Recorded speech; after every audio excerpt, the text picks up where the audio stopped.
Bonne et heureuse année à toute la communauté. Aujourd'hui, on est le 31 décembre 2025. Bon, j'ai profité pour faire cette vidéo avec un frère et parfois c'est lui qui monte mes vidéos. Vraiment, on a débuté ensemble, on a fait beaucoup de choses ensemble et je me suis dit qu'aujourd'hui, c'est le 31 décembre, on va sortir, profiter parce qu'on n'a pas l'habitude de sortir. Toujours, on est là, il me conseille beaucoup de choses, on doit améliorer tel, ainsi de suite. Aujourd'hui, il est là, il était là depuis le début, depuis mes commencements, il me disait améliore-toi. Comme toujours, hein, l'âge n'est qu'un chiffre et je l'ai compris à travers ce jeune homme qui est là. Et il est mature, il a beaucoup de choses dans la tête. C'est lui qui met toutes les vidéos que vous voyez que j'ai réalisées durant tout ce temps et toutes les améliorations, je peux dire que c'est lui. Donc aujourd'hui, je me suis dit que vu que c'est le 31 décembre, on va sortir, profiter et aussi on va faire cette vidéo pour vous montrer que rien n'est impossible et tout est possible. Et à travers cette vidéo, vous allez comprendre que derrière la caméra, il y a beaucoup de choses qui se passent. Lui-même, il est là, je vais lui laisser se présenter. Voilà.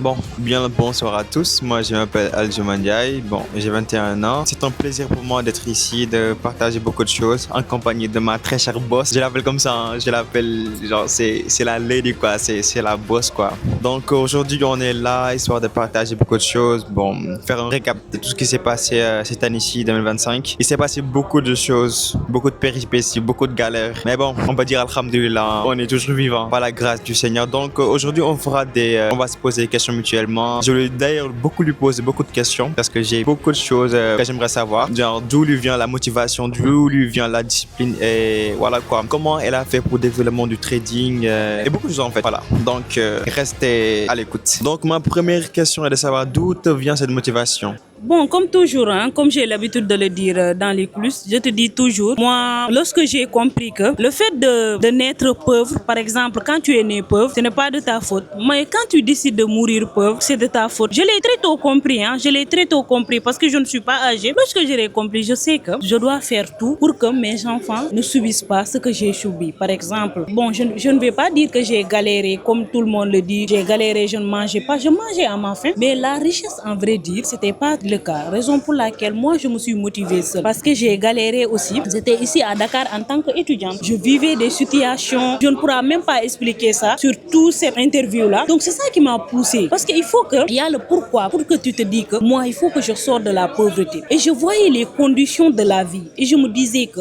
comment ça se fait-il que les autres, ils en ont beaucoup et les autres n'arrivent même pas à manger 3 repas par jour. C'est une question de mentalité. Et j'ai lu Père riche, Père pauvre aussi. L'une des livres qui m'a tellement impacté. Et réfléchissez et devenez riche aussi. Réfléchis et deviens riche. Et j'ai compris une chose, il suffit de réfléchir pour devenir riche. Donc si je veux réussir dans la vie, il va falloir que je réfléchisse. J'ai réfléchi, je savais que si je continuais mes études, je savais les débourser carrément, je le savais. Je faisais banque, finance, assurance. Je savais qu'avec banque, finance, assurance, soit je travaille à la banque, mais pour travailler à la banque, il y a des bras longs qu'on appelle. Si tu n'as pas de bras longs ici, tu ne peux pas travailler. Et je me suis dit que là, c'est pas mon métier. Je vais aller voir comment entreprendre pour pouvoir être mon propre patron. Et c'est ça les trucs. Toute personne qui veut réussir, tu dois d'abord être impacté d'abord psychologiquement de savoir que si je ne le fais pas, personne ne va le faire. Et si je ne fais pas pour sortir de la pauvreté, je vais mourir dans ça. Tu vas tout faire pour sortir de la pauvreté. Raison pour laquelle moi je suis toujours motivée parce que je sais que je suis le maître de mon destin. Je ne vais pas me baser sur tel mon oncle ou bien ma mère ou bien ainsi de suite. Je suis née pour impacter, donc je dois tout faire pour changer ma vie. C'est ça quoi. En fait, c'est très intéressant, c'est très intéressant. Donc ma prochaine question sera de savoir où tu te vois d'ici 5 ans, à vrai dire. Genre, est-ce que tu arrives à te projeter d'ici 5 ans? Ce que tu veux construire, ce que tu veux faire d'ici 5 ans? Bon, d'ici 5 ans, bon, en tout cas, lui là, d'ici 5 ans, bon, je ne dirais pas au Dakar, hein. D'ici 5 ans, je ne me vois pas à Dakar. Déjà, d'ici 2 ans même, je ne pense pas si je vais être à Dakar. Parce que là, bon, vous savez, moi, personnellement, je ne suis pas née à Dakar. Je suis venue ici pour les études. Mais moi, personnellement, je suis une personne, j'aime découvrir, j'aime voyager, j'aime partir, j'aime voyager, j'aime les découvertes. Donc, moi, par exemple, là où je veux être, si j'ai, bon, l'argent suffisant, parce que là, je peux dire que, bon, jusqu'à présent, nous tous, on se cherche, voilà. On n'a pas ce qui va nous permettre permet de dormir sans penser à l'argent. Voilà. Vous savez, on n'a pas de chiffres, mais aussi, il y a des choses, si tu sais que c'est dans ton compte bancaire, tu peux te permettre quoi. Voilà. Donc, moi, je ne me vois pas à Dakar. Je me vois ailleurs. Donc, je pense que je vais mettre ça entre guillemets. Voilà. On va mettre ça entre guillemets, mais je ne me vois pas à Dakar et je me vois ailleurs avec à gérer beaucoup d'entreprises. Parce que moi, avant d'être trader, je suis d'abord entrepreneuse et j'aime entreprendre. Pourquoi pas, d'ici des années, j'aurai mon entreprise placée sur les 5 côtés du continent, qui sait? Parce que moi, je suis une visionnaire, je vise loin. On ne sait jamais, mais bon, je ne me vois pas à Dakar. Voilà. Ok, d'accord, ok, d'accord. Très intéressant, très intéressant. Donc, comme je l'ai dit tout à l'heure, je suis étudiant et je connais rien dans le monde du business, dans le monde de l'entrepreneuriat. Donc, j'aimerais savoir si tu devais donner des conseils à quelqu'un qui ne sait pas à quoi s'attendre. Quels sont vos conseils pour entreprendre? Bon, d'abord, pour entreprendre, il faut savoir que déjà, tu prends des risques. Que 99% de la population n'accepte pas de prendre. Et aussi, savoir qu'entreprendre, dis-toi que je vais perdre 3 ans de ma vie ou bien 5 ans de ma vie. Parce que même dans le trading que vous voyez là, on ne s'est pas levé du jour au lendemain pour parler du trading. On a passé 2 ans à faire du trading pour pouvoir me permettre même de parler du trading. Et aussi l'entrepreneuriat, c'est ça. Et trader aussi, c'est le fait d'entreprendre parce que déjà, tu n'as pas de salaire. Déjà, parfois, tu risques même de perdre tout ton argent parce que déjà, tu peux mettre dans ton compte $1000 et tu mises, tu perds tout. Tu es en drawdown. Mais c'est ça qui donne cette, je peux dire que cette liberté de te dire que moi, je suis le maître de mon destin. Je ne me suis pas mis de limite. En fait,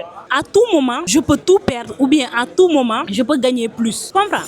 Donc, pour entreprendre, déjà, il faut avoir l'amour d'entreprendre d'abord. On ne naît pas entrepreneur, mais on devient entrepreneur. En devenant entrepreneur, tu dois mettre en tête que je pars pour être d'abord fauché, après pour pouvoir être à la tête d'une grande entreprise. Parce que quand tu vois toutes les grandes entrepreneurs qui ont réalisé de grandes choses, vraiment, ils étaient faussés. Ils étaient faussés dès le début parce qu'ils avaient fait des investissements, ils ont tout perdu. Et après, à force de continuer dans leur chemin entrepreneurial, ils ont fui à réussir jusqu'à prendre d'autres employés et ils emploient beaucoup de personnes. Et moi, je dis que toute personne devrait, même si tu es étudiant, tu peux être salarié, mais avoir quelque chose qui va te permettre de te préparer pour sortir du salariat. Par exemple, je ne vais pas te dire que si tu as l'opportunité d'aller travailler avec X personnes, ne le fais pas. Mais dis-toi que si je travaille avec X personnes, dans l'avenir, l'objectif c'est d'avoir une entreprise que je vais implanter. Donc, ce salaire que je vais gagner, ça va me permettre de mettre mon entreprise en place. Tu vois? Donc, on ne dit pas que je vais me lever pour entreprendre, mais tu prépares le chemin en devenant salarié. Donc, toutes les bonnes entrepreneurs, ils ont commencé d'abord à être salariés. Donc, moi, je ne suis pas là à te dire que non, il ne faut pas aller travailler, va faire ci, va entreprendre, et sur le. Si tu n'as pas d'argent, tu vas faire quoi? Tu comprends? C'est ça les conseils que je vais te donner. Et voilà, je ne vais pas te dire que quitte les études parce que tu vois, on travaille ensemble, on fait beaucoup de choses ensemble. Mais je sais qu'il est passionné, il aime les études et moi-même, je l'encourage. Parfois, s'il monte les vidéos, je lui dis que non, dépose ça, va étudier, ainsi de suite. Ne me suis pas parce que moi, j'ai quitté l'école. Vous avez vu,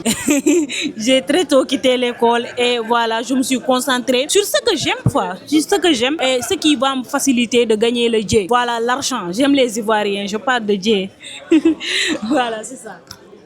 Ok, d'accord, d'accord, d'accord. Bon, j'ai beaucoup entendu dire que le monde du trading, c'est un monde très stressant, genre. Beaucoup de track, beaucoup de. Genre, il faut avoir les nerfs solides pour faire du trading. Donc, qu'est-ce que tu en penses? Qu'est-ce qui te permet de gérer, genre, le stress et tout ça? Bon, le trading, à vrai dire, c'est très stressant. Même devant toi-même, tu as constaté que moi, je suis toujours stressée. Tous les jours, je suis stressée. Parce que aussi, c'est pas que j'ai peur de perdre. Moi, naturellement, j'ai pas peur de perdre. J'ai pas peur de perdre de l'argent parce que là où je suis là, c'est le trading qui me l'a permis. Et j'ai d'abord accepté mes pertes pour pouvoir gagner quelque chose. Vous savez, si vous voulez gagner dans le trading, il faut accepter d'abord vos pertes. Essayez de faire comment vous allez faire pour minimiser les pertes et maximiser les gains. C'est ça. Mais en disant que non, je ne veux pas perdre, je vais être très protectrice ce capital-là. Et savez une chose, si vous n'avez pas de capital, par exemple, vous n'avez pas d'argent, vous ne gagnez pas d'argent, vous ne gagnez absolument rien, vous n'avez pas d'autre métier, vous pourrez manger, ainsi de suite. Vous avez 10 000 francs, vous voulez trader, ne le faites pas. Parce que la manière dont vous allez trader ces 10 000 francs-là, ça ne serait pas le cas si vous avez d'autres 10 000 francs pour manger. Et je me dis toujours, la capitale que vous allez mettre dans votre compte, dis-toi d'abord que je l'ai déjà perdu. Tu vois. Donc quand tu te dis ça en tête que je l'ai déjà perdu, maintenant tu vas trader de manière, c'est-à-dire tu ne vas pas avoir de pression, tu vas trader tranquillement, détachement émotionnel, ainsi de suite. Même si tu vas être stressé, parce que déjà le fait de miger seulement, ça pourra te stresser, ainsi de suite. Mais le fait que toi tu sais que cet argent-là, je l'ai mis, c'est comme, bon, par exemple, quand tu commences un business. Imagine que tu mets, par exemple, 500 000 francs, et le business part dans l'eau, tu vas faire quoi? C'est ça. Dans la vie réelle, c'est comme ça. Soit tu gagnes, soit tu perds. Mais si tu es trop protectrice, dis-toi que tu ne vas jamais réussir dans la vie. Voilà. C'est ça en fait. Bon, le trading, comme c'est stressant, toi-même tu le sais, c'est stressant, mais c'est-à-dire que c'est cette stress que tu vas tout faire, c'est-à-dire faire de telle sorte de ne pas toujours être stressé, comme je te l'ai dit toujours, de ne pas toujours être stressé, c'est-à-dire de savoir que tu n'es pas en train de overtrader ou bien de trader du n'importe quoi. Ce que tu trades là, c'est ça que tu as appris. Si ça passe, si ça casse, tu sais que bon, le marché, il n'y a pas de recette magique, soit ça passe, soit ça casse. Même toi, tu me dis toujours que, Fatou, comment tu fais que 99%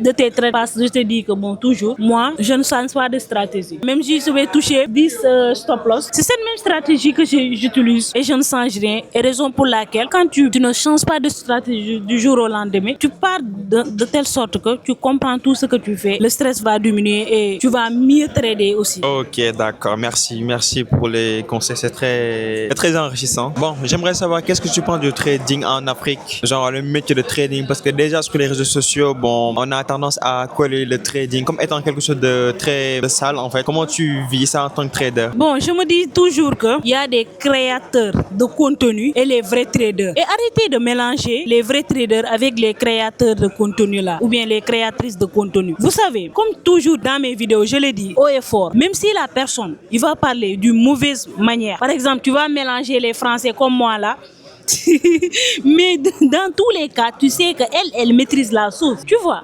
Donc, si on veut salir les sauces, c'est-à-dire que tu ne peux pas rester là. Je te dis que ça, c'est pour moi. Cette grosse voiture que tu vois là, c'est pour moi. Ou bien cette maison, cette Lamborghini, comme les traders de Dubaï là. Vous comprenez? Par exemple, il y a des gens qui se font arnaquer parce qu'ils veulent coûte au coûte. Ils comparent le trading à l'argent facile. Tu compares le trading à l'argent facile, tu te feras toujours berner par des faux traders. C'est normal. Il y a des vrais traders. Et comme j'ai l'habitude de le dire, hein, par exemple, les vrais traders, pour le savoir, c'est simple en fait. C'est simple parce qu'une personne ne va pas vous venir, tu ne l'as jamais vu devant les graphiques, faire même un bon analyse. Il te dit que non, tu viens sur mon canal, tu copies, tu as tel. Tu crois à ça? Après, toi, tu te dis que le copy trading, c'est-à-dire le fait de copier des signaux, ça existe, hein? Mais tu vas copier les bons signaux, en fait. Comme l'académie qu'on a mis en place là. C'est-à-dire l'académie, par exemple, pour faciliter les gens qui n'arrivent pas à payer une formation. Tu viens dans l'académie, tu as $550, tu es dans l'académie, on te donne des signaux, on te forme aussi à devenir un trader rentable, tu vois. Et aussi, on te permet, c'est-à-dire que dans l'avenir, de te permettre sur tes propres signaux, faire du trading, tu vois. C'est ça en fait. Mais tu ne vas pas venir dire que non, moi je veux devenir trader. Tu te dis que je ne vais jamais apprendre le trade. Comment tu vas faire pour gagner de l'argent? Tu vas te faire arnaquer. Même si la personne qui te donne des signaux là, lui, ses signaux sont véridiques. Mais par exemple, toi, tu peux toucher des stop loss inutiles parce que déjà, tu ne sais pas comment placer un BE. Comment faire pour ne pas perdre tout ton argent. Tu ne le sais pas. Tu ne sais même pas comment placer un stop loss. Par exemple, les vraies personnes savent que le trading, c'est un métier. Un métier qu'on apprend même à l'université. On part à l'université pour devenir trader. La manière dont les personnes partent pour devenir médecin ou bien ainsi de suite, pour apprendre le trading, c'est de la même manière. Hein. Dire que ce sont des faux traders, les traders ainsi de suite, les personnes conscientes ne sont pas dans ces eaux parce qu'ils voient la chose, ce que le trading peut apporter. Il y a 2 ans en arrière là, vous-même vous savez, moi je ne pouvais pas me permettre. Tu as vu les restaurants où on est comme ça là. Après je vais montrer, il y a moyen même de Sénégalais parce que ça coûte vraiment cher. Mais qu'est-ce qui m'a permis ça? Je fais mes retraits devant toi. Mais ici, sur les réseaux, on n'est pas là pour montrer je fais tel retrait, je fais tel. Moi, mon objectif principal, c'est de montrer les gens que tu peux faire du trading sans être là à montrer telle somme d'argent, ainsi de suite. Ou bien à rester là, tu pars sur les hôtels, tu montes l'écran, ainsi de suite. Le trading, c'est pas du jeu. Guys, le trading, c'est pas du jeu. Arrêtez de combiner le trading avec l'argent facile. Vous n'allez jamais vous faire arnaquer. Voilà, c'est ça comme conseil. Hein? Voilà. Bon, j'aimerais avoir des conseils sur les préjugés en fait. Parce que là, genre, on vit dans un monde où il y a beaucoup de préjugés, il y a beaucoup de, voilà quoi, des body shaming. Les gens aiment se descendre quoi, en fait. Donc, j'aimerais savoir comment tu as fait. Parce que dans tes vidéos, tu dis, genre, tu le dis haut et fort, sans complexe, que bon, voilà, mon français, il n'est pas trop ça. C'est pas trop ça, mais bon, j'essaie quand même de faire l'effort de, voilà quoi, de m'améliorer. Malgré le fait que même ici au Sénégal, franchement, même si le français est notre langue officielle, bah, partout où tu vas, on parle genre la langue locale quoi, le Wolof. Donc dites-moi en fait, j'aimerais savoir quoi, d'où vous tirez en fait cette audace en fait, cette comment dire même, cette mentalité, ce mindset de se dire que je parle pas bien, genre je fais des erreurs mais quand même j'ai les connaissances et voilà quoi, c'est pas le plus important. Tu sais que moi, depuis, je peux dire que 2022, j'ai découvert le trading. Je voulais me lancer sur les réseaux. Hein. J'avais créé ma scène TikTok, ma première scène TikTok. Je l'ai fermée à cause de ça. Là-bas même, je parlais français. Mais les gens venaient, mes propres frères sénégalais venaient me descendre là-bas. Ton français est médiocre. Comment tu peux dire ça? Comment tu peux te permettre? J'ai fermé cette scène-là. Je me suis dit que non. Je me suis mis dans mon coin. J'ai continué. J'ai changé de scène pour appeler entrepreneuriat féminin et j'ai commencé à donner des conseils de développement personnel en Wolof. Et j'ai vu qu'ils sont venus me soutenir, ainsi de suite. Vu que j'ai commencé à parler Wolof, ils sont tous venus me soutenir. Mais je me suis dit que Fatou, toi, tu es dans le trading. Est-ce que tu veux que tu sois ici seulement au Sénégal, les gens te connaissent seulement au Sénégal, ou bien qu'est-ce que tu veux? Je me suis dit que moi, personnellement, je veux être connu partout dans le monde. Et je sais que je peux le faire parce que j'ai les compétences nécessaires. Je ne me suis pas réveillée du jour au lendemain pour parler du trading. Parce que toutes les personnes qui me connaissent au début même, ils me disaient qu'ils m'appelaient trading. Va chercher du travail. Si vous passez par là, je suis toujours trading. Vous savez, quand tu débutes, c'est comme ça en fait. Je me suis dit que c'est quoi? C'est une moyen de communiquer, non? Si un Anglais qui était là-bas parlait Wolof ici, tout le monde va applaudir, vont dire que hey, il se débrouille. Mais moi aussi, est-ce que je suis français? Ma langue maternelle est là. Genre, tu parles comme deux langues même. Moi, je parle deux langues. Hein. Ma langue maternelle, en plus le Wolof, vous savez. Et je me suis dit que, et moi, d'habitude à l'école, tu sais qu'à l'école, ici, tu peux aller jusqu'à l'université, mais vu que nous sommes têtus avec notre français, avec notre Wolof là, on continue même à l'école de parler Wolof. Si on parle français, c'est ce que le maître t'a juste posé des questions, tu as répondu et c'est fini quoi. Bon, je peux dire que c'est l'élite, hein. Lui, il parle bien français, vous avez constaté, il parle bien français. Et moi, je me suis dit que cette complexe, je vais l'enlever, je vais le mettre de côté. Moi, je vais m'exprimer en français. Que je parle bien en français ou pas, mais l'essentiel en est que je vais m'exprimer, que les gens puissent apprendre de cette connaissance. Je ne vais pas me limiter à parler Wolof bizarrement comme ça. Et sur YouTube, j'ai même débuté à parler Wolof. Je me suis dit que, si je parle sur YouTube Wolof, je parle TikTok, Instagram Wolof. Est-ce que le trading, les gens pourront me suivre, c'est-à-dire les pays francophones pourront me suivre? Je me suis dit que non. Je me suis dit que Fatou, on va parler français. Au début, les gens sont venus dans mes commentaires à m'insulter là-bas. Tu parles quel français là? Tu ris, ainsi de suite. Je les ai répondu. Je les ai dit que vous ne me connaissez pas. Si vous savez ce mental d'acier que j'ai, vous n'allez jamais venir parler bizarrement dans mes commentaires. Ce qui est sûr dans la vie, ce qui me fait, par exemple, ce qui peut me limiter, c'est-à-dire le fait de demander. Mais personnellement, si je demande personne de l'argent ou bien je ne demande pas qu'on me donne des services, ainsi de suite, mais ce qui pourra me permettre d'être suivi ou bien de donner mes connaissances à un gain de gagner quelque chose, je n'ai pas honte. Hein. Amène-moi jusqu'à si je dois parler, je vais parler là-bas. Et c'est ça en fait. C'est ça cette force, hein. cette mentalité que j'ai. C'est-à-dire que je ne regarde pas les yeux de personne. Je me dis que les gens conscients, les gens qui sont raisonnables, ils ne vont pas s'attarder qui parlent bien français ou bien ils ne parlent pas bien français. Tu parles bien français mais tu n'as pas d'argent. Tu parles bien français mais tu es derrière ton écran. Tu ne fous rien. Pour manger 3 fois dans la journée, c'est un problème. C'est tout un problème. Donc, mon ami, si tu as quelque chose à faire, hein, l'essentiel, hein, c'est d'être compris. Et si tu as quelque chose à faire, ne t'attarde même pas à dire que non, je parle pas bien français ou bien ainsi de suite. Fonce, commence. Tu vas voir les gens qui te critiquaient. Dans l'avenir, ils vont venir dire qu'on le savait. Tu allais réussir. Voilà, c'est ça en fait. En effet, c'est très intéressant. Je sais que vous allez dire que genre le gars là, il n'a rien à dire, que bon, c'est très intéressant. Mais quand même, je vais le redire, c'est très intéressant. Bon, je voulais savoir en fait, genre tout à l'heure tu parlais que tu as choisi le nom de entrepreneuriat féminine sur tes différentes plateformes. Donc moi j'aimerais bien savoir genre d'où vient genre l'appellation entrepreneuriat féminin, féminin autant pour moi, parce que bon, vu que genre le trading, c'est genre tout le monde peut le faire, hein, que ce soit homme ou femme. Beaucoup de gens n'arrivent pas à comprendre pourquoi l'appellation entrepreneuriat féminin, genre comme nom. Donc j'aimerais bien savoir pourquoi le nom entrepreneuriat féminin. Bon, entrepreneuriat féminine, beaucoup de personnes pensent que, bon, peut-être je suis féministe. Non, tel n'est pas le cas. C'est-à-dire, le fait que j'ai dit entrepreneuriat féminine, c'est-à-dire que, oh, voilà, c'est pas grave, c'est pas grave. On nous a servi comme ça. Le fait que j'ai dit entrepreneuriat féminin, c'est-à-dire le fait que une femme qui entreprend, c'est-à-dire femme entreprend, c'est-à-dire les femmes entreprennent. C'est ça en fait, c'est ça entrepreneuriat féminin. Tu le sais toujours, j'ai l'habitude de te taquiner. Je te dis que moi, les hommes, c'est-à-dire moi, j'aime être entouré d'hommes. Même si je regarde les gens qui me suivent sur YouTube, abonne-toi si tu passes par ici, parce qu'il y a 57% qui me suivent sans être abonné à la chaîne, hein, oui. Abonnez-vous. Voilà. Tu sais, je te dis toujours, il y a beaucoup d'hommes qui me suivent. Il y a beaucoup d'hommes. C'est-à-dire, les femmes même sont pas 50% dans ma chaîne. Hein. Beaucoup de personnes pensent que entrepreneuriat féminin et aux femmes, ainsi de suite. Non, même pas. C'est juste dire que femme entreprend. Une femme qui entreprend, vous savez, c'est ça en fait, c'est juste ça. Si tu passes par ici, tu connais pas mon nom, moi c'est Fatou Keita. Fatou Keita ou bien Fatou Forex.